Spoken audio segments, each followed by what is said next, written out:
Assalamualaikum dan hai semua. Selamat datang ke podcast paling ceria, paling kecoh, Raya di Mana. Saya Fatia, host korang hari ni. Hari ni kita nak borak-borak santai je, tak payah formal-formal. Pasal soalan paling famous setiap tahun, Raya di Mana.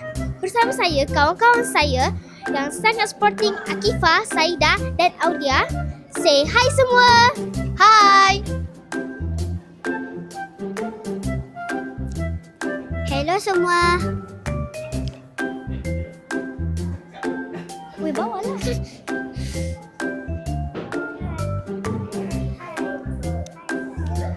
Hai, saya dah lapar dengan dengar pasal raya ni. Belak apa-apa dah lapar. Okey, jom kita mula. Soalan wajib. Raya tahun ni kat mana? Kita cakap Akifah dulu.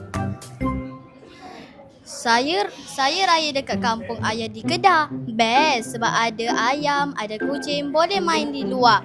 Tak macam kat bandar. Wah, siap ada Zoom mini tu. Okey, Saida pula. Saya raya kat rumah saya je. Tahun ni saya tak raya kat mana-mana. Tapi selepas tu sepupu saya semua datang. Saya pun seronok. Betul tu. Kampung boleh pindah ke rumah kita. Aulia pula.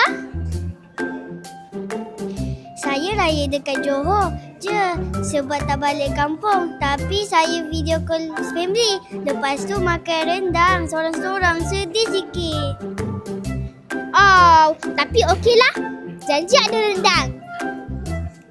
Okey, soalan seterusnya. Apa benda yang buat korang rasa, yes, ni raya?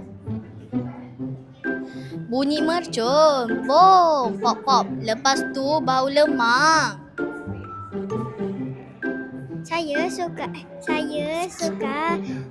dengan sepupu-sepupu saya pakai baju raya. Cantik-cantik. Saya suka duit raya. Jujur sangat tu. Semua pun setuju. Okey. Kalau boleh pilih, kampung ke bandar? Kampung, boleh bebas lari sana sini. Saya dua-dua. Okey. Tapi bosan jalan-jalan sorang-sorang. Kampung juga sebab makanan banyak. Saya ulang makan 5 kali. Samalah kita. Okey, last soalan paling penting. Kenangan raya paling kelakar atau tak boleh lupa? Saya pernah jatuh masa main bunga api. Lepas tu semua sepupu saya gelak. Tapi saya gelak juga.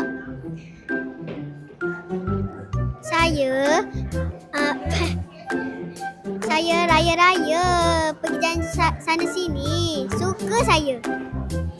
Saya makan terlalu banyak kuih sampai sakit perut. Lepas tu tak boleh makan rendang. Itu paling sedih. Aduh, kesian tapi kelakar. Okeylah semua, seronok sangat borak hari ini. Inilah jawapan untuk soalan raya di mana. Sebenarnya, kat mana-mana pun boleh. Asalkan kita happy, ada friendly dan makanan sedap. Saya Fatia bersama Akifah, Syahidah dan Aulia nak ucapkan Selamat Hari Raya.